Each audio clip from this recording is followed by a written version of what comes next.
Order. Call to order the Minnehaha Watershed District Board of Managers meeting for February 28, 2019. All managers are present. Is there any member of the public who wishes to address the board on a matter not on the agenda? No hands. May I have a motion to approve the agenda? So moved. Manager Olson, is there a second? Second. Manager Miller? I wanted, in addition to Okay. a brief discussion of what lake is that? Zumbra? Zumbra Lake Outlet. I'll add that at 12.2. Any other changes? Those in favor say aye. Aye. Any opposed? Thank you. On the consent agenda, we have approval of the minutes of the February 14th board meeting and approval of the check registers for the general checking account and the surety checking account, as well as resolution 819-19, authorization to accept a donation. Move approval. Manager Miller moves. Is there a second? Second. Manager Ogness. Those in favor say aye. Aye. Any opposed?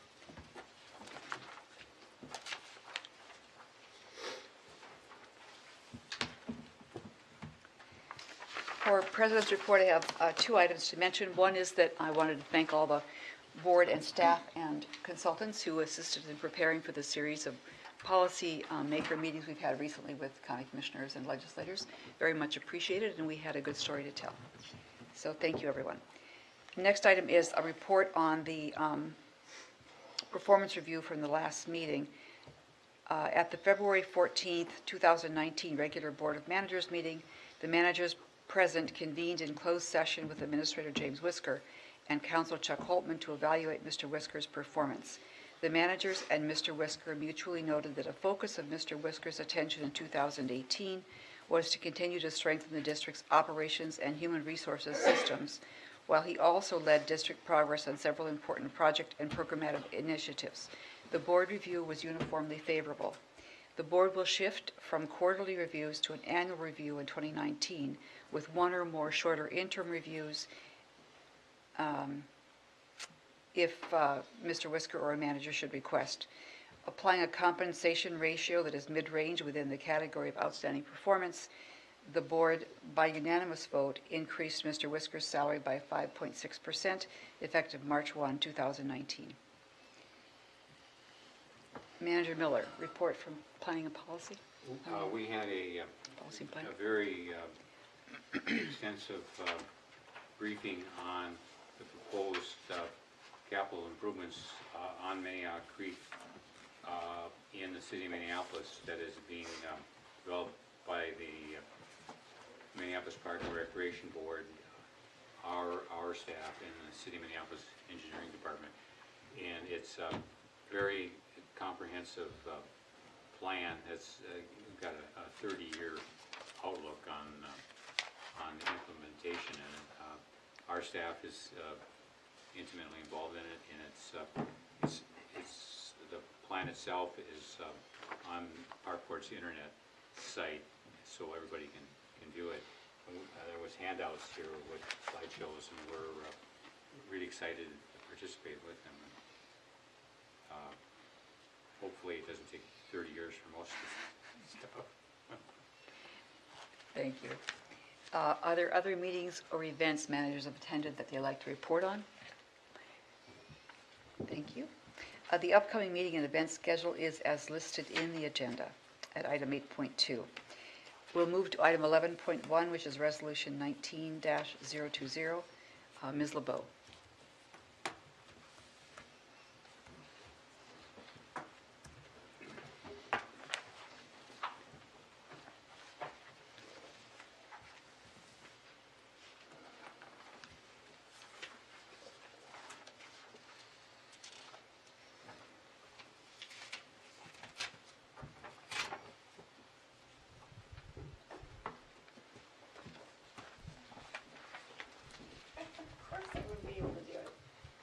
Oh, I pushed it.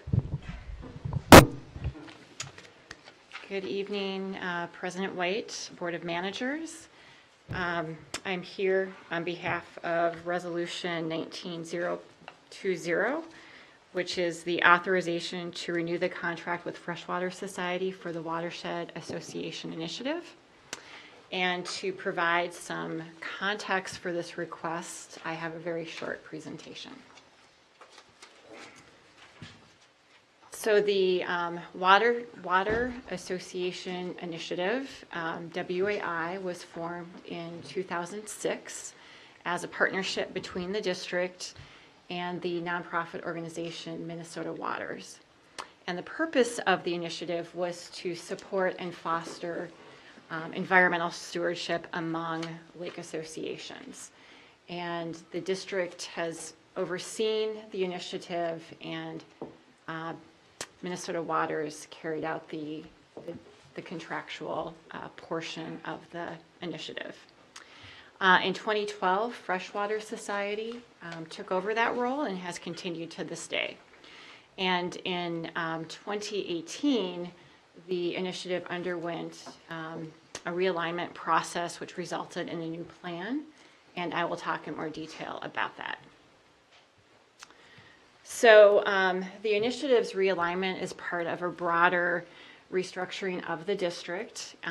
With the adoption of the district's new strategic direction, it was identified all district programs, including WAI, should be further realigned to support the district's strategic priorities, which you know very well: building high-impact capital improvement projects and changing policy to integrate land use and water planning, and to conduct this work by working in partnership and focal geographies and remaining responsive to district-wide needs. So the strategic action plan also lays out the purpose of the education program, which includes engaging strategic stakeholder groups like lake associations to support the long-term goals of the district. So to assure alignment with the goals and strategic direction of the district, WAI underwent a realignment process, and it included reviewing the history and evolution of the initiative since it was a legacy program, gathering feedback from district staff and freshwater staff, and then taking this information to develop a new plan with input from an interdepartmental team. And that plan is included in your packet. So the new plan lays out the objectives and strategies, which are informed by the geographic distribution of the associations within the district, which are shown on the map before you. There are 18 associations, half of which are in focal geographies.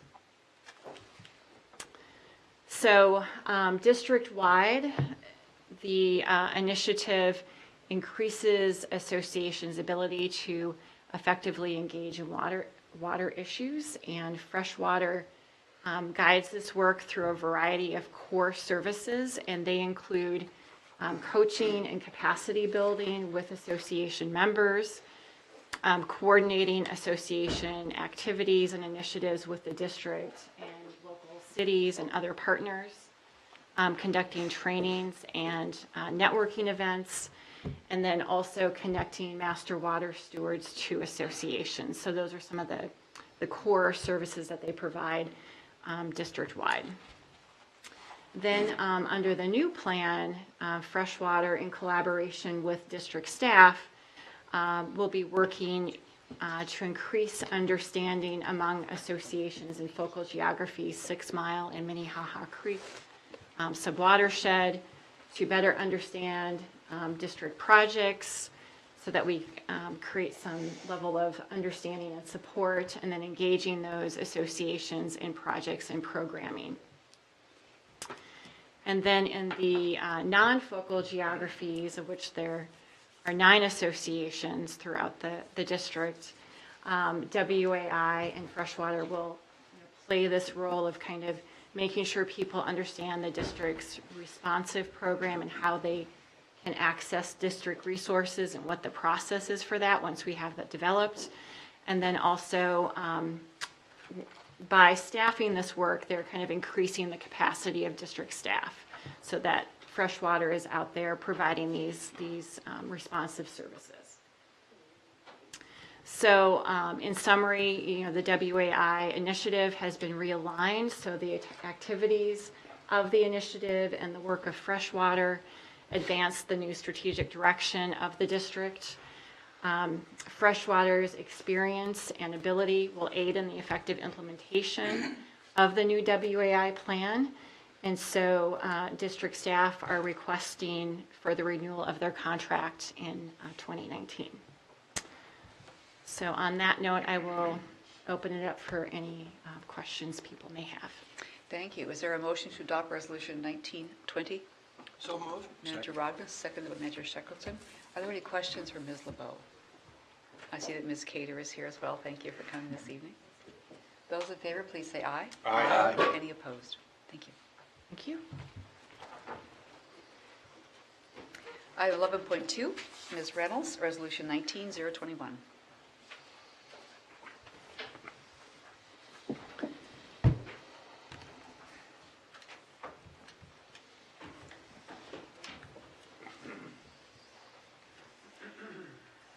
Good evening, President White, managers. Tonight, we have in front of you the RFQ for an IT consultant. So getting ready to turn into the next phase of the IT process and is working towards the comprehensive update that we're working on here within the district. So walk through this for you. We'll go over kind of the IT plan purpose and background, the goals as we've discussed them in previous OPC meetings, and then kind of discuss the RFQ and what we're looking at with that. So once again, the IT plan purpose, what brought around this thought process really was the 2017 the Strategic Alignment Plan, which identified the information technology as an area that we needed to focus to bring it more in line with the needs of the organization, looking at holistically across the district. So kind of as a background of where we've been to date, in May, we were at the OPC kind of talking initially about it, giving some initial goals and planning that we've been looking at. In July, we assembled a cross-functional team and started working more holistically on the process. September, we were back with OPC, giving you an update on where we were at, started to talk about the business analysis and really kicking that process off. And board liaisons, Manager Shackleton and Manager Olson, were appointed to work with us at that point in time. November, we met with the liaisons, talking about the process.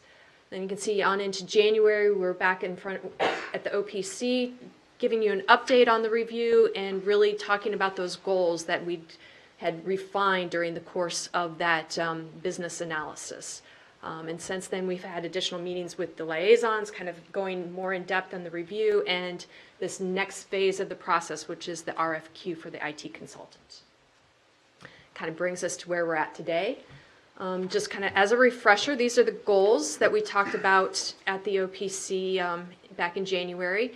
Really, we're looking to improve the quality of analysis, planning, and decision-making of the organization, streamline the business processes and improve efficiency, integrate and align interdepartmental workflow, and improve the transparency and accountability in customer service provided by the district. So the RFQ, kind of going into that as the overview, why are we looking to use the consultant? We kind of talked about this before, but really they're trained to review the systems and to determine the best use and fit for their organization. So instead of finding systems that we think work and really thinking within a silo and a stovepipe, really using them to look at us holistically and to find the systems that not only work for the stated purpose, but that can integrate across the organization and communicate and assist us with that cooperative planning that we're working on. The IT consultant will work collaboratively with the website designer to ensure the systems integrate. Any systems that we need to integrate with the new website will be able to function with the new website. The website designer, that RFQ process is still ongoing, and I think timeline, we hope to have that at the next board meeting for you. The goals for the RFQ and for the IT consultant, those mirror the overarching IT update goals. So those are the goals that we have for the consultant for them to help us do. And then kind of budget-wise, what we're looking at, we have $100,000 budgeted in 2019 for this process. Obviously, that is not all focused towards the consultant. That is really to focus on the consultant and really to start some implementation for the update. Going on from there, the objectives of the RFQ. So what are we asking the consultant to really come on board and do? Is to look at the identifications of systems and software to help us with that, help us with the testing and selection of those systems, really to be able to look through what the vendor salesperson tells us a system can do, and really to provide that analysis to ensure that it does what they say, and it does do the integration that we're looking at across systems. To help us with the phasing of the implementation, figure out which system do we need to start with to do the logical build out as we do this update. Helping to, once again, integrate all the systems and make sure they communicate, and looking at that implementation budget and sustainment budget planning for us. And then kind of that user and staff training. When you buy a system, they're going to provide you training, but what they're not going to really do is look at those processes and procedures for that integration of all the systems. And so really looking for that consultant to help us look at the systems that we bring and the processes to make sure that integration and the training to ensure that integration is effective. So what are the phases? Really, as we roll this out, looking at a consultant, we're looking at this in two phases. Phase one is really the onboarding of the consultant, getting them on, using the business analysis that we've conducted and the products from that business analysis, going over our scope and the goals for the project. Getting them on board, making sure they understand all of that, beginning initial system identification and the initial timeline and system phasing, and then an estimate for the 2020 budget. Phase one is to be complete no later than July 15th. You see in the RFQ that we had in there that we presented you with, we had July 31st as the date. We have bumped that up just for purposes of being able to get it into the board and into the budget. So we have moved that to July 15th. So the work there is to be complete no later than July 15th, really to inform 2020 budget. After we finish that phase, we would move into phase two of the product, which is really that continuing system identification and selection and implementation and rollout of those systems that we select. And then working really throughout all of this, but in coordination with the website and our GIS technician, to ensure everything that we're doing is communicating and integrating as we're looking forward to. And then to continue to work with that long-range budget and develop not only just the 2020 budget, but out-year budgets as we needed for the implementation and maintenance. Kind of the timeline that we're looking at from here forward. So tonight we have the RFQ in front of the board for approval. We would be looking to release that, if approved, next week on Monday, hopefully. Tentatively, we have an informational meeting scheduled for March 12th based on approval and release, with the solicitation closing on March 26th. So we have kind of in the highlights there, recommendations for interviews to be submitted to the liaisons by March 29th after that close. Interviews tentatively set based on this process on April 3rd.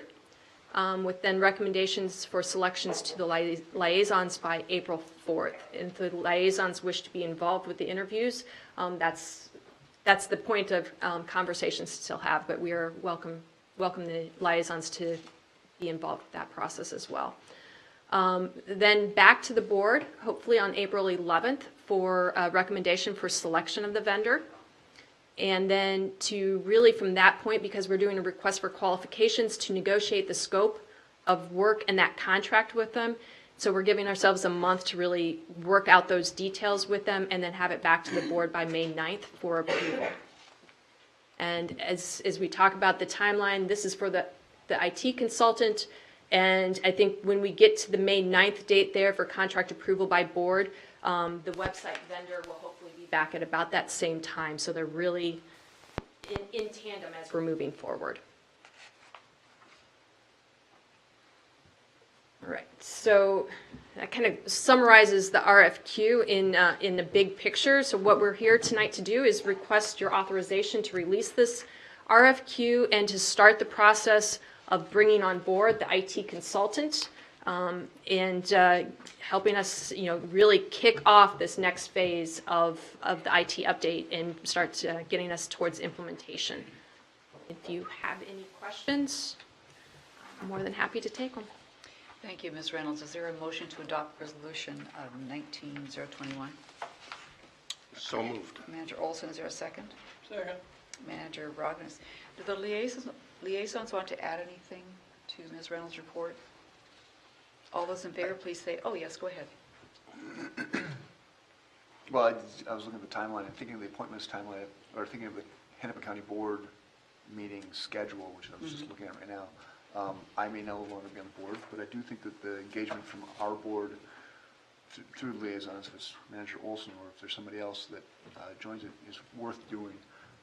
And the kind of the two-step of this RFQ process and the website's RFP process, I think I spent a good amount of time talking with both of our staff about this. And it's important to get that dovetailing right, and I think it's important to get extra eyes from our side on there just to ask questions. Thank you. Because I Manager think Miller. they have a good plan. But I think I'm sorry, I didn't mean to cut you off. sorry. Manager Miller? I'd feel real comfortable if we'd ask Brian to continue to represent the board as a liaison. I don't know how that would work. Why not? You could tell us what you think.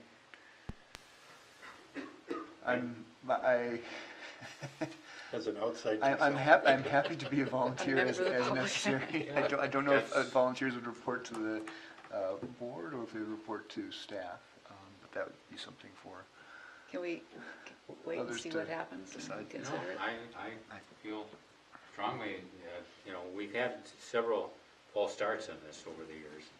And Brian has been consistent about, I might have to talk to my better half about this, but well, I don't know how much time it would take, but. I'm joking. If Yeah. I'm happy to be helpful how I can, however. Is that right with you, Bill? Yeah, and there's also no reason why it can only be two, so. Yeah. Well, it'd be good to have somebody with some history and Sure. background on this.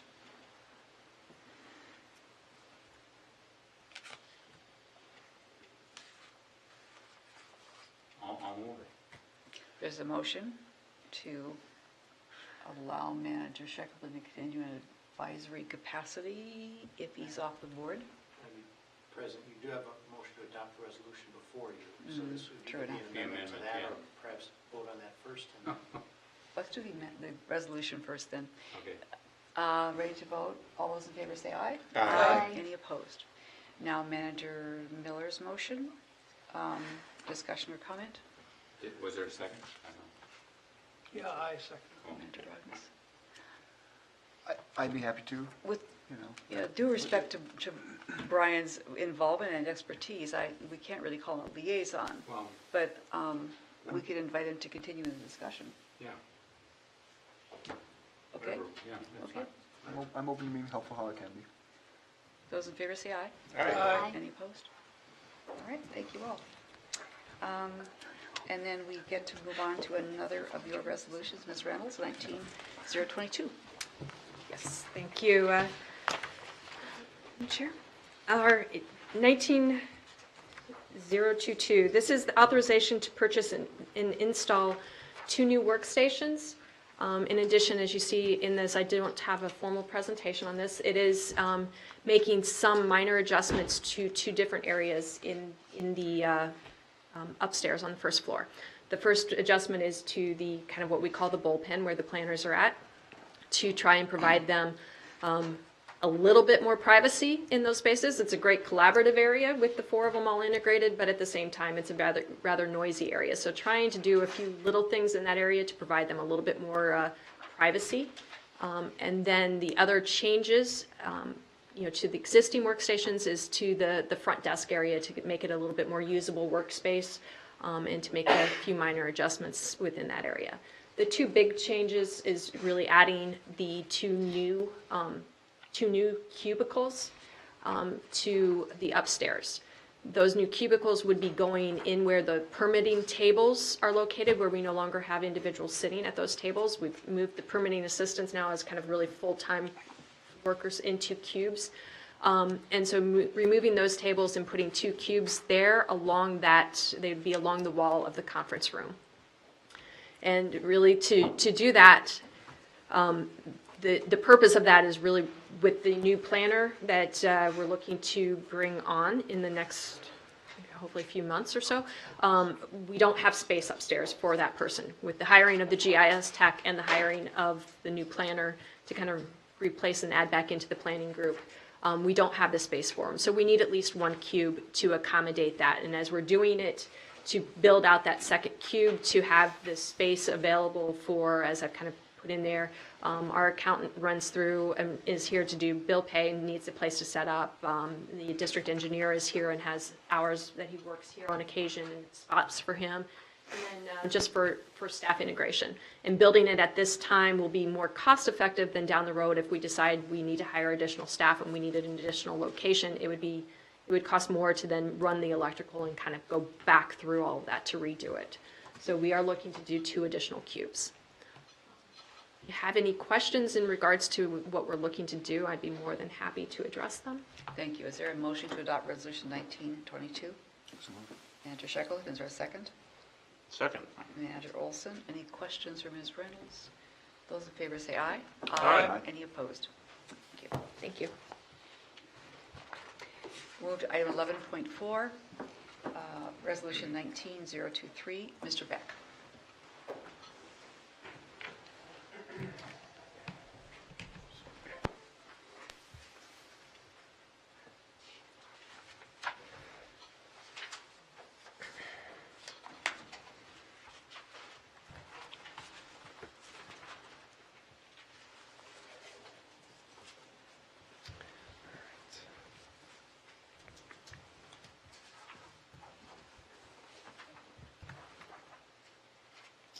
Okay, President White, Board of Managers.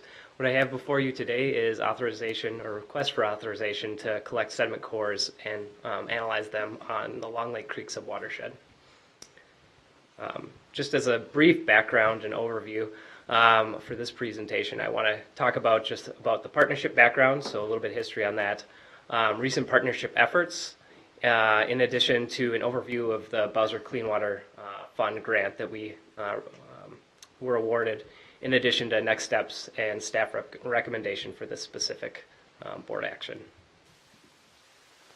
So for some background on the partnership, in 2016, the cities of Medina, Long Lake, and Orono developed a system-wide partnership to address water quality issues due to the impaired lakes in the Long Lake Creek subwatershed. In addition, on that time frame, the Long Lake Creek or Long Lake Waters Association formed to kind of assist with helping improve water quality in those lakes.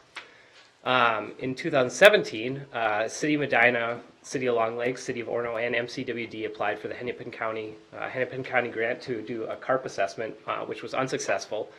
And in 2018, we executed a partnership agreement with the Long Lake Creek groups that have already developed that partnership. And we assumed the role of technical lead in that group and convener of the group just because we have a more regional kind of view on it. And the primary purpose behind kind of becoming the technical lead is making sure that any projects moving forward are kind of done in the way that we do projects, in a kind of a bigger picture, a holistic understanding, so that any projects that are selected, instead of being focused on one thing or another, are under the kind of umbrella of our understanding scientifically on top of our understanding of the land use. So making sure they're following our implementation model, not necessarily just looking at CARP or just looking at watershed projects, but kind of being able to understand which projects make the most sense in a holistic way. So,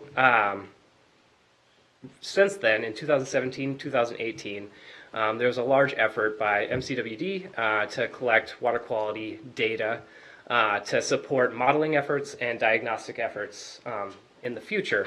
In addition, Long Lake Waters funded a scaled-down carp study to confirm that carp were an issue in the system.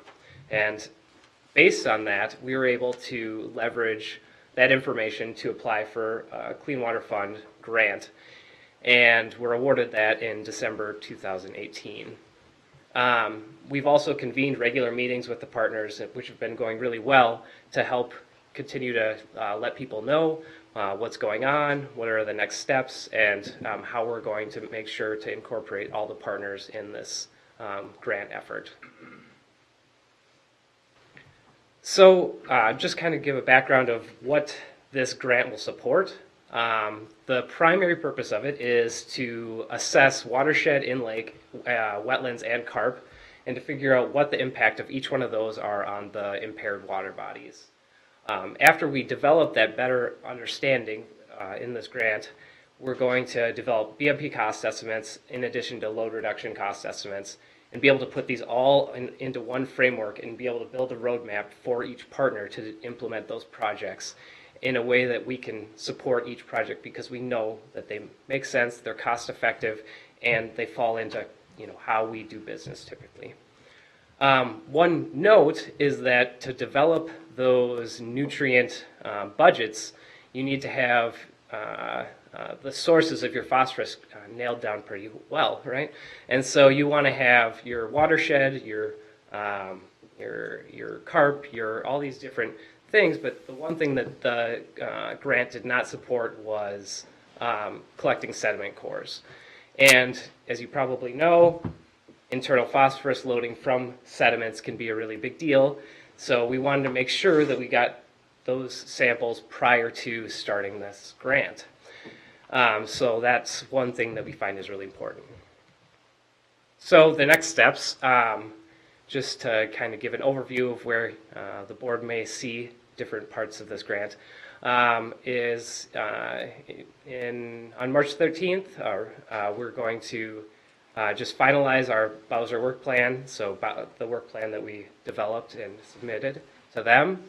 On March 28th, we'll bring the Bowser Clean Water Fund grant agreement to the board for approval, in addition to the 2 RFPs that we'll be releasing to conduct this work. The consultant work will start in mid-April, or the selection will happen in mid-April, and hopefully the work will start by late April. And hopefully we have a roadmap for our partners to start understanding what projects to implement in 2020. So the requested action for today, however, is to authorize contract execution with the University of Wisconsin Stout to analyze sediments for phosphorus release in Long Lake Creek subwatershed lakes. Thank you, Mr. Beck. Is there a motion to adopt the resolution? Move approval. Manager Miller, is there a second? Second. Manager Loftus. Any questions, Mr. Beck? Manager Olson. University of Wisconsin, interesting. Can you share a little bit of why we're going out of state to do sediment samples? Yes. Sounds like a great idea. I just want to know why. Yes, Manager Olson. They're the only lab in the Midwest that routinely does the sediment phosphorus release analysis.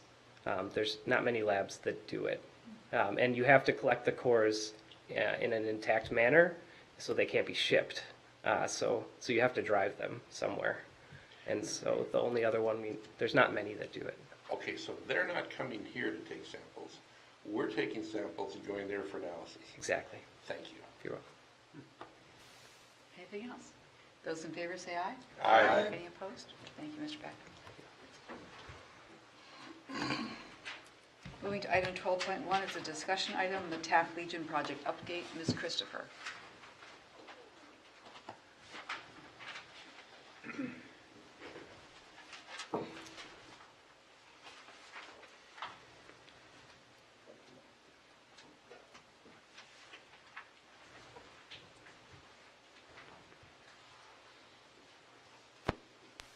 All right, thank you, President White, managers.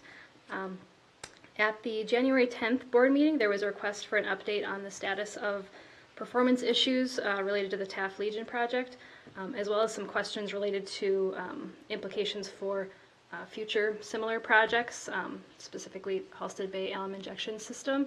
And so tonight I just wanted to provide an update on the Taft project. I'll provide an overview of the performance issues that they've been having out there, some of the progress that's been made over the course of 2018, and some of the next steps.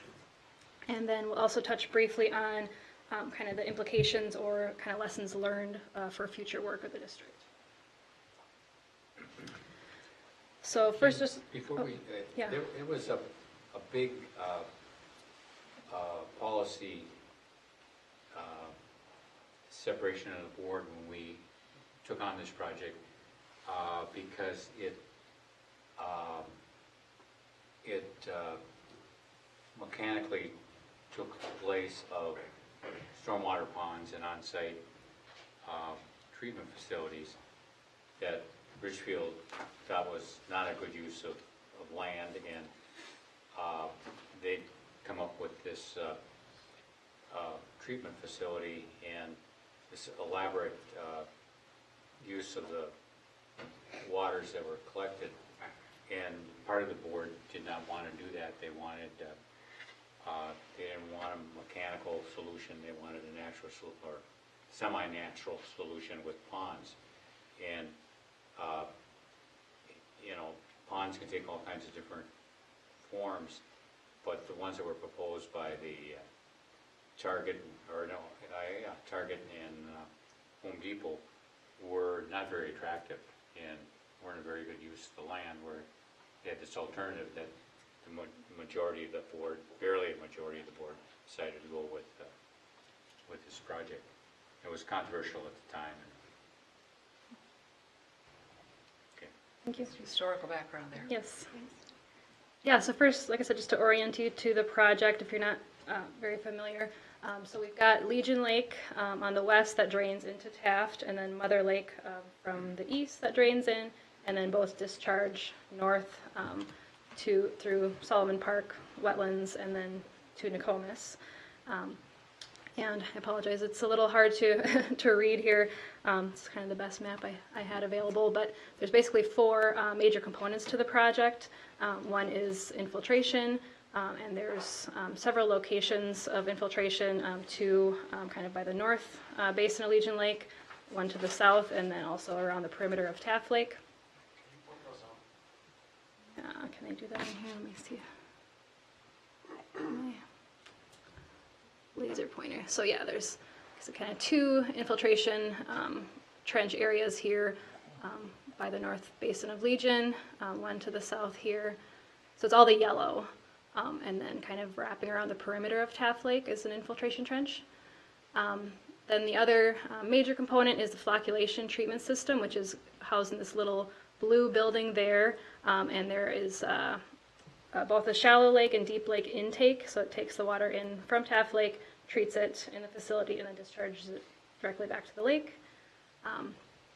And then, in addition, there were some buffers installed around Legion Lake in the green, and then some pre-treatment of the stormwater coming into the south basin of Legion Lake. Initially was envisioned to be, or proposed to be grit chambers. They ended up diverting, kind of doing a low flow diversion into the existing pre-treatment basin and expanding that basin to provide that same level of treatment. So those are kind of the major project elements. And let me get rid of the laser there. So construction was completed in phases with the infiltration basins, the buffers, and the pre-treatment being constructed in fall, or finished in fall of 2015, and then the flock system finished in fall of 2016. And so when we first received the 2016 monitoring report, which those are due June the following year, so kind of mid-2017, we saw that the numbers were pretty poor, but weren't overly concerned at that point because the project wasn't fully operational yet until the fall, and kind of viewed some of the issues they were experiencing as sort of an acceptable level of troubleshooting with a new project. And then kind of moving into 2017, kind of following 2017, we met with the city in February of 2018 to discuss kind of the preliminary results for what they were seeing from 2017, and heard that they were continuing to have a number of issues, anticipating similarly low performance coming out of 2017, which you can see kind of the numbers there are significantly lower than what was the intended performance from the feasibility study and that were included in the cooperative agreement.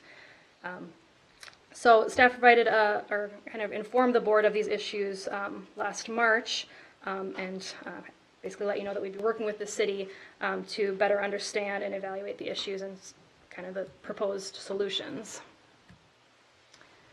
So just to characterize the issues a little more, and these are outlined in your packet, but I'll just kind of step through. One of the kind of major issues cited by the city is related to the nutrient concentrations in the lake. And basically the feasibility study was kind of the existing concentrations were based on very limited data. We really only had monitoring data from 1 year, and that was just surface samples. And so we didn't have a great idea of what where we were starting, really. And that's been kind of compounded by then kind of some confusion or issues with how the city's been monitoring to measure performance in terms of where they're sampling, and just kind of some outstanding questions we have with the data and how that's matching up. And so it's kind of unclear at this point how significant of an issue the nutrient concentration really is, and we're kind of been doing some digging, been working with Brian Beck to better understand that. We've got kind of some questions into the city to try to get to the bottom of that. And then there are also a number of issues related to the volume of water actually being treated and routed through these systems. So initially they had a lot of just mechanical issues, kind of rodents in the system and, wires shorting out and all those kinds of things those have largely been addressed, but just resulted in downtime and the system's not really operating for periods of time. There are also issues with pump capacity not being at the level it was supposed to be, and they're not getting as much water through. And then there's also permit limitations with the DNR appropriations permit that restrict both the total volume that can be pumped, and they're viewing even the flocculation system as part of that, under that appropriations limit, even though it's being kind of cycled directly back in. And then there's also limitations on the season in which they can pump. And then kind of the last issue related to volume is that one of the zones, kind of one of those northern zones by Legion, they've said has been too wet in at least one of the years to really be able to infiltrate, and they've had some flooding. And so there again, we're wondering whether that's really a difference in terms of the infiltration capacity and soil saturation, or if there's something just not working with the system. So a little more exploration is needed on that one. And then finally, there's a couple of other issues related to kind of the performance of the flocculation system. And one of those things was that the chemical that they initially were planning to use contained chloride. And then with the chloride impairment, they basically were getting pressure from the city to not use that. So they had to kind of change gears and try some new ones. They were experiencing a lot of issues with it clogging up or crystallizing, all these things. So that was kind of their big focus for 2018, was fixing that, and looks like that's been largely resolved. And then finally, the filter capacity, being able to get enough water through the filter without it clogging and kind of backflowing and all those things is kind of remains to be a challenge. So a whole kind of range of issues kind of resulting in the significantly lower performance that we're seeing. So in terms of 2018 progress that we've heard from the city, like I said, 2018 they really focused on this flocculation system and figuring out the chemicals and the dosage, and they brought a consultant on to do that. And it looks like that's been pretty successful. They did some bench testing and were able to improve their performance from kind of less than 50% to now up to 80 to 90% removal. But they're saying, we still don't have kind of the high concentrations to start with, so you're still not seeing the large removal associated with that. They've also developed kind of a preventative maintenance program to address some of those just mechanical issues that they were having, so they don't have as much downtime. And then finally, they have had some conversations with the DNR about the appropriations permit, but sounds like they have not really made any progress in getting that resolved. So that's something that we'll be looking to get engaged in to help address that. So in terms of next steps, like I said, well, some progress is being made, and there's some efforts being made by the city to evaluate and address these issues. Staff remains concerned that a sufficient kind of level of action is not being taken, and communication has generally been lacking. And so staff's been working kind of internally and also with WANC to develop kind of our comprehensive understanding of the issues and recommended actions and timeline associated with that. And we're close to finalizing that and hope to get that out next week. And generally the kind of the timelines that we're putting in there, there's some data that's already been requested, again, largely getting at the bottom of this water quality and monitoring issue and really understanding how big of an issue that really is. That's already been requested, so we'd be looking to get that by mid-March at the latest, kind of reinforcing that through this letter that we're sending. And then a lot of the remaining issues are really related to structural changes that we'd be looking for them to evaluate. So things like adding pumps, or, replacing with pumps that have larger capacity, potentially moving the intake point in Taft Lake either to a deeper location that has a higher concentration, or potentially drawing directly from the water that's coming in from Legion or Mother to get a higher kind of starting concentration. And then potentially relocating the infiltration trench if that one area is indeed too saturated, if there's a better location. That could be another thing to explore. And so that's kind of the approach moving forward. And then a couple other things we'll be asking for is getting a walkthrough of the operations, just getting a better understanding of the system, the things they're running through, getting out there and having them walk us through it once the weather allows. And then we'll also be asking for monthly updates from the city, so we're not waiting, for our annual report to know what's going on. So making sure we get in a good rhythm of getting frequent updates and can kind of meet and troubleshoot those things as needed, and we can track what progress is being made. And then the other item I noted there is, so we want to get a better understanding of this appropriations permit limitation issue. And we know that we're not the only ones running into that. We know there's other cities and watersheds with that same concern. So kind of reaching out to people, getting a better understanding of that, and then having some conversations with DNR about how, whether that's really appropriate for the flocculation system to be treated under that, or if there's a way that can be amended. So I guess I can pause there for any questions. Otherwise, like I said, I'll kind of speak to implications for the other projects. Mr. Miller. The three things. One, this was not supposed to be experimental. The city, the mayor, who is now County Commissioner Gotel, came. She's an engineer. She came with her consultants and city staff petitioning to have this done, and assured us that everything was well engineered and well thought out and well designed. And we agreed that we wouldn't put it in, but we'd pay for it. We've got the city issued debt, $1.5 million, I think it was, or $2 million? 2.7. 2.7, and we're paying for it for the next 20 years. We had the city issued the debt because they could issue it cheaper and at a lower rate than we could, and it just made sense for the partnership. And I think that was a good idea. But if we're going to do a treatment facility out on 6 Mile Creek at Halsted Bay, this is a pretty good test. I think it's going to be something similar to this. So I think it's important that we figure out how this system works and how to make it better and get our money's worth out of this project, because it would be kind of embarrassing if the minority was right about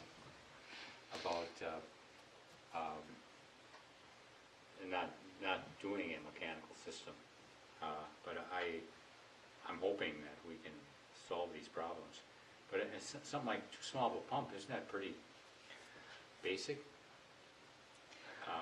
Whose fault? Is that the city's fault or the engineer? It's their installation essential pump capacity. Okay. What'd you say again? It's the pump's capacity, so that's where they need to look at putting in a bigger pump. Okay.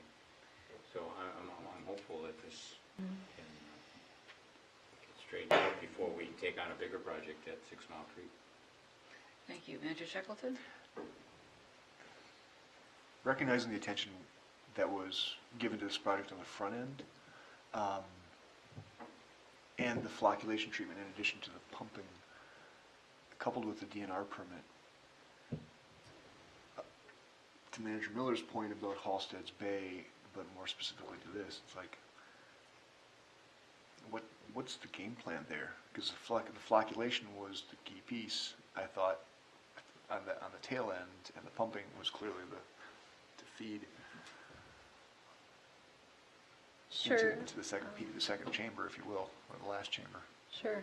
Yeah, Manager Shackleton, managers. So the infiltration systems are really, we're supposed to be kind of equally important in terms of the load reductions we were anticipating. There were pretty large ranges for both, but I think the lower end of the range was actually higher for what we're supposed to be getting out of the infiltration system. So it really is both that we need to address if we want to reach the levels that we were hoping to get.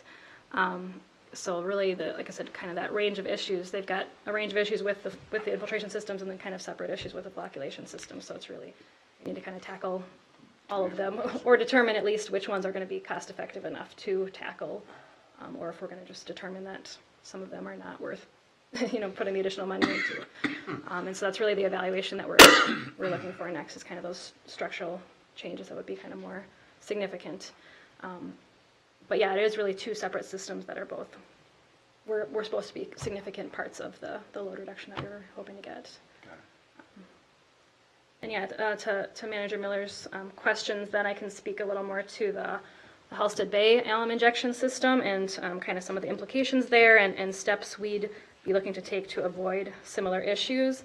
And I guess, one thing to note is just that, as I laid out, many of the issues with Taft aren't really related to the flocculation system itself. There's kind of other issues as well that they've had with, like I said, kind of the infiltration systems. But I think one of the things that we have going for us with Halstead Bay is we have much better kind of pre-project water quality data. Like I said, that's potentially one of the big factors here with Taft, is that we had very limited data, and it's, now the levels aren't really what we thought they were. And so, going into this, we have much better information. We'll continue to collect information to inform really where we should be treating, what levels we can expect to get for our investment. There are, a few notable design differences between what we'd be looking to build out there and what's at Taft. One is just that with the Halstead Bay injection system, there's be one single intake point from the stream going into Halstead, whereas at Taft you have kind of the dual intakes and kind of more decisions to make regarding where you're drawing from and kind of the depth and some of those things. And mainly the reason for that, having both the shallow and deep, is related to odor issues of drawing from the bottom of a lake. And so the idea was that if that became too big of a concern, that they could draw from the shallow and kind of alternate as needed. So a little simpler there in terms of what we'd be looking at with Halstead Bay.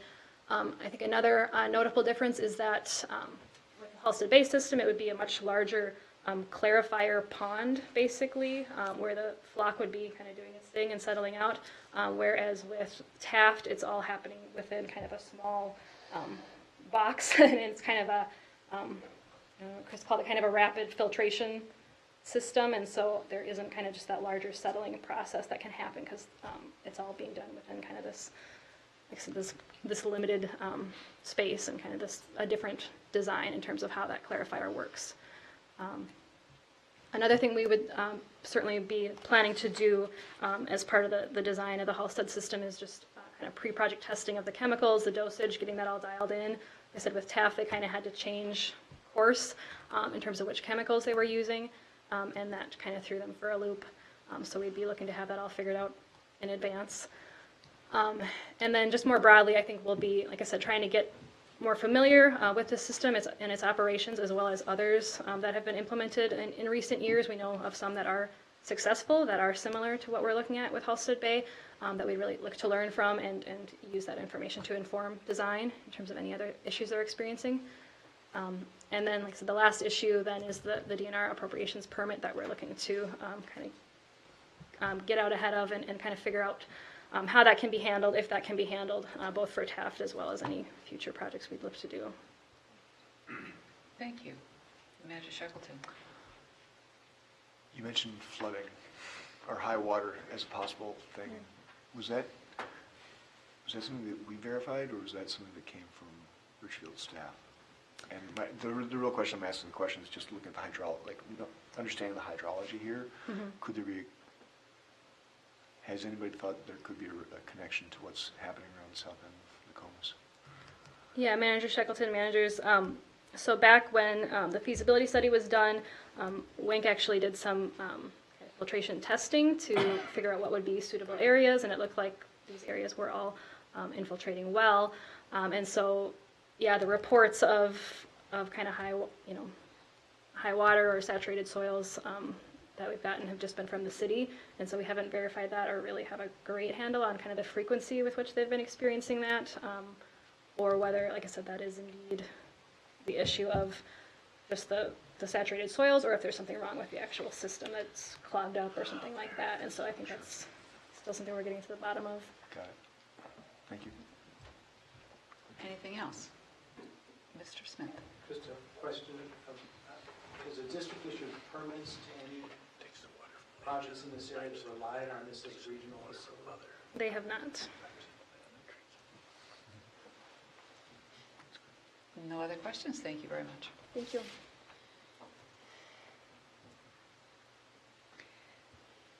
We'll move to the added item 12.2, which is a discussion of the Zumba Lake situation. Manager Miller, you added that.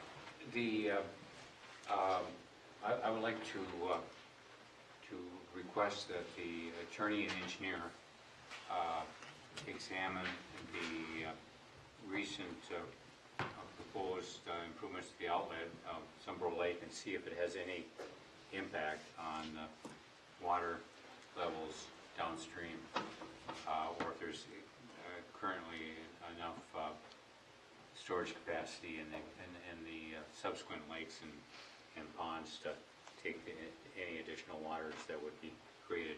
I just want to make sure that we got an independent non-staff report about the legal and engineering implications of this, to make sure we don't get into a geopolitical issue on the potential of downstream flooding. And I'll make a motion to that effect. Second. Would you just define the scope? Just professionally examine the laws that permit it, and the engineering aspect of the outflow, and what impact it would have on the downstream. As a result of the maintenance that's going on right now, they're doing creek maintenance, Who is? Three Rivers. Three Rivers. I don't think it's a problem, but we want to just make sure, and we want it certified by independent analysis. I guess I have trouble understanding what the legal question would be. I don't know. Make sure it's dredging and all kinds of other legal issues, I presume, would be involved in creating more flow downstream that wasn't natural.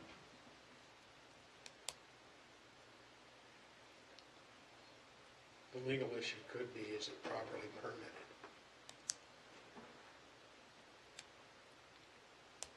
It's a work in the beds. Spoken like a DNR.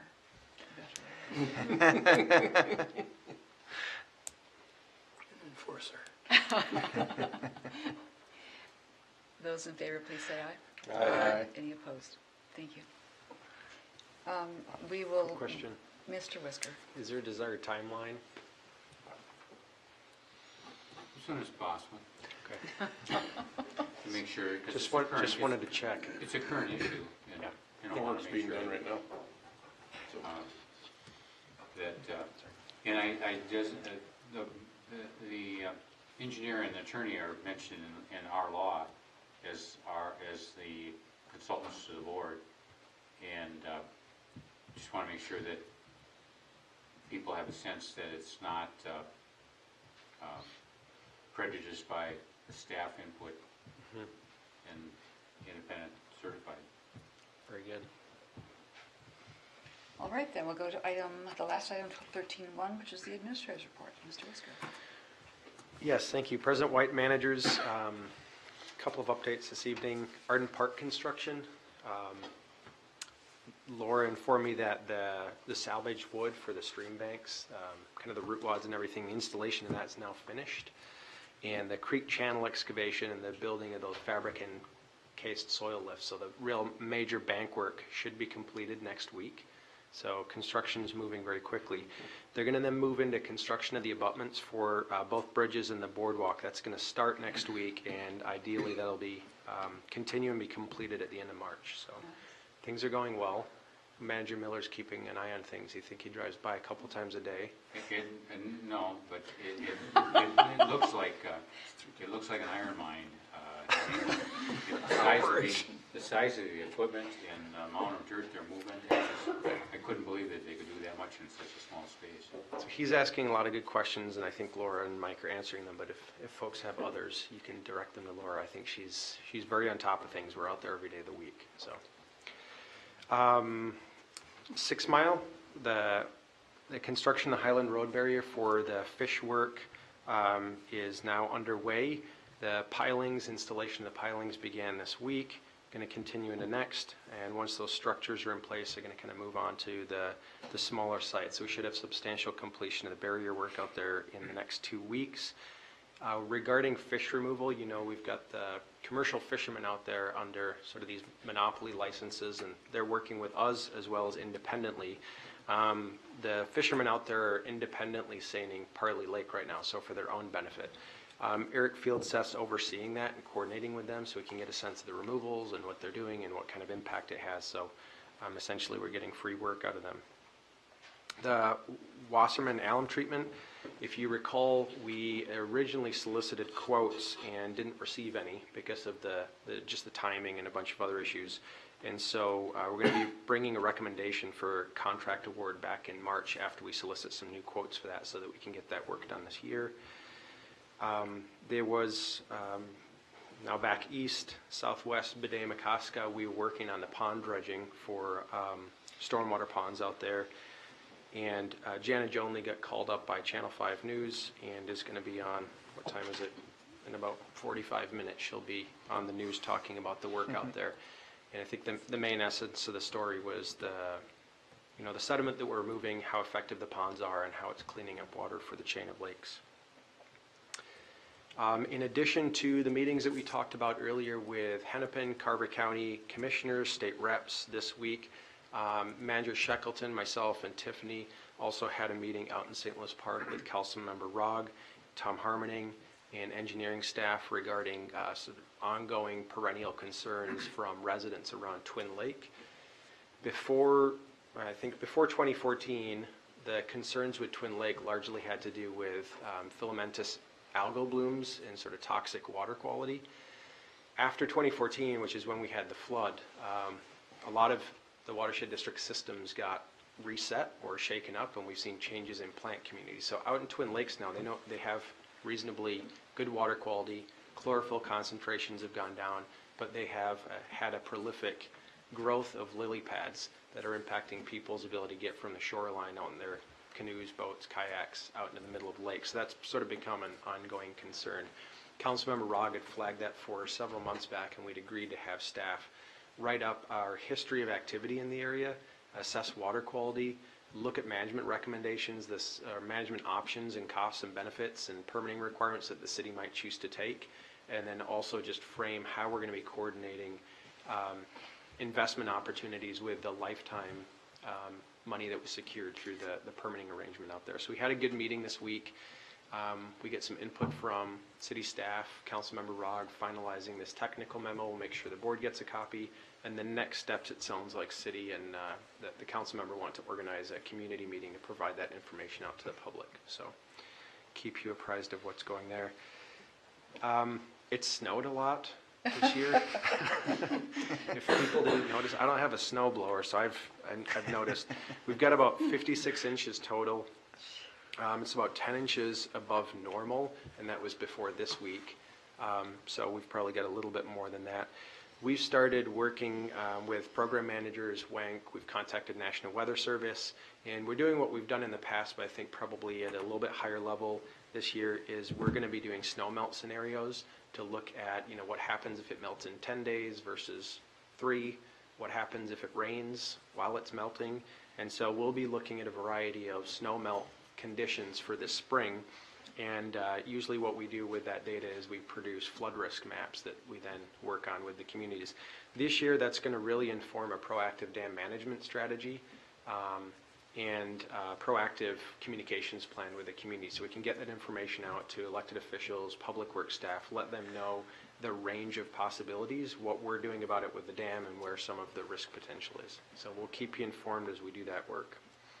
Trying to think what else. And the last update that I have is we've got somebody leaving the district. Elizabeth Showalter in the permitting department's accepted a planning position in economic community development up in the city of Blaine. And so her last day with us will be March 7th, and just wanted to let the board know and tell Elizabeth thank you and best wishes. So that position's been posted, and the district and Tom are actively recruiting. So if you know somebody that's interested in working for the district in permitting, there's an open position. Any questions for Mr. Whisker? Manager Olson? This picture, I'm going to just kind of turn here for the board to see this picture of Eric Fieldseth. What's he doing there? He's holding up the antenna to look for the carpfish locations. Ham radio. So it's his radio receiver. It's been in all the newspapers out where I live, and I had a little young lady come up to me, and she wanted to know what type of ice fishing reel that was. It looked really cool, like it could get the whole fish up in one time. And I had to explain to her, no, that he's just looking for fish, but not actually fishing with it.